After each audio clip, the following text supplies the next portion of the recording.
সুপ্রিয় শিক্ষার্থীবৃন্দ, taxation in বাংলাদেশের গুরুত্বপূর্ণ একটি বিষয় নিয়ে তোমাদের সাথে কথা বলছি।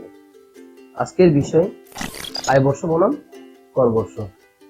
তাহলে এখন আমরা জানবো আয়বর্ষ কি।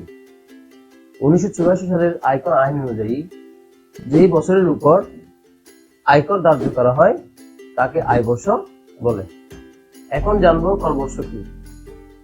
আয়বর্ষের পরবর্তী বছরকে করবর্ষ বলে। এখন দেখা যাক উদাহরণ। 1 জুলাই 2021 হতে 30 জুন 2022 সময়কাল পর্যন্ত উপার্জিত আয়ের আয়বর্ষ হবে 2021-22 এবং করবর্ষ হবে 2022-23। এখানে একটা বিষয় তোমাদেরকে মাথায় রাখতে হবে, সেটা হচ্ছে আগে আমরা আয় করি, তারপরে সেটার উপর আমরা কি কর দিই। আয়বর্ষ হবে আগে, করবর্ষ হবে পরে।